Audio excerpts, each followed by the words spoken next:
Yo, what is going on everybody? Today I'm going to be showcasing this Viessa build, which is going to be good for Purge and also mobbing in the first Descendant. Before I get into this video, I wanted to say this build was founded by SongsOfRaze. I will have his video in the description down below. With that being said, let's get right into the video. So starting off with the Viessa build, we are going to be using Absolute Zero. We're going to be focusing on critical hit damage with critical hit rate, skill range with skill power, skill cooldown, and then survivability. So I did end up swapping out hyper focus with HP amplification. The reason why I did this is because to actually proc hyper focus with this build that I'm going to be showcasing, it is going to be a little bit tedious, so I do not recommend it. Also, if you're having MP problems, you can swap out emergency measures with MP collector. You're only going to want to swap this out if you're having problems with MP sustain. Just know if you do this, you are going to be losing your overall damage. Again, it's really up to you. For the trigger module, we are going to be using Power Beyond. This is so we can get the toe effect from the dot damage that we're doing with our second and fourth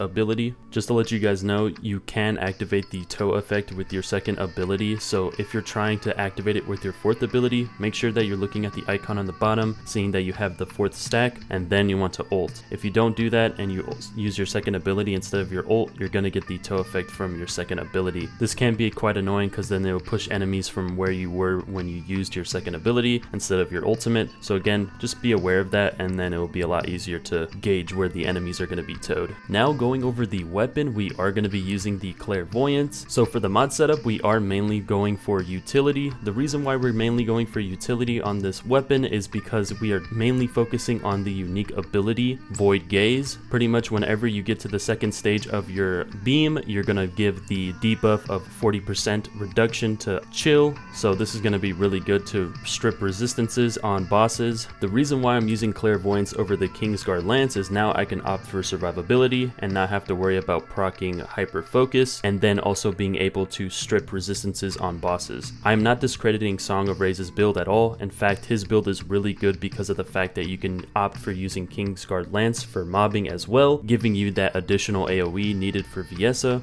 Personally, I just like killing the bosses a lot quicker, and especially in Purge, so that is why I'm using this setup. For the Reactor, we are going to be using a singular chill Reactor. Make sure that it has skill cooldown and critical hit damage. This is going to be the most optimal substats. The reason why we're using a singular Reactor is because Absolute Zero actually changes all of Viessa's abilities to a singular damage, so that is why we are using a singular Reactor. Make sure that you have mounted for beam rifles and handgun. For the external components, we are going to be running the 2-piece Plague and 2-piece Hunter set. This is just going to give us increased singular damage and skill cooldown. I will have all the substats in the description down below if you are wondering. This is going to be the Arche tree. For the mutant cells, either run Frostbite Vulnerability if you're doing Purge, or just run Chill Cohesion if you're doing everything outside of Purge. For the Inversion reinforcement perks, we are going to be running Chill Focus Rounds, Selective Neurostimulation, and Deploy Residence Device. Chill Focus Rounds is going to give us additional chill power, Selective Neurostimulation is going to give us MP whenever we're nearby enemies,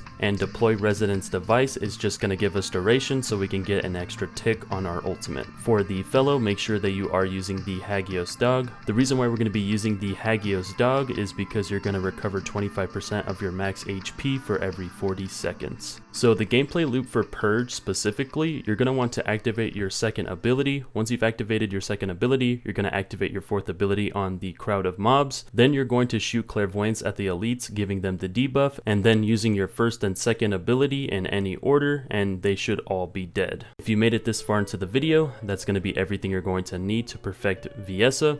Really quickly, I just wanted to give my thoughts on Viessa as a Descendant and where I think she is in the game right now. So personally, I think this is probably one of my favorite Descendants when it comes to their kits.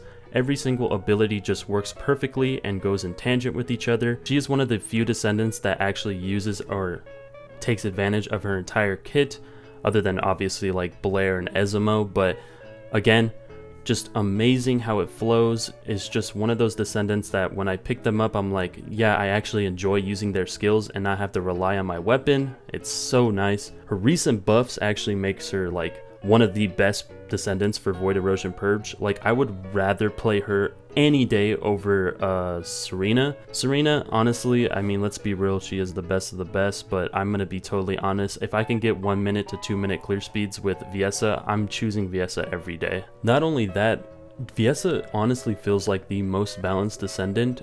Granted, she does a shit ton of damage, don't get me wrong, but combatants that is the fact that she doesn't have that much AoE. She's not going to be clearing rooms like Inez or Serena, but she definitely is going to feel really good because of her kit. Her kit alone just flows so perfectly together. But if there's one thing they should change, I think I had someone comment in one of my videos, which was a really good point, is the instant cast for her 4th ability, kind of like how Jaber's turrets are.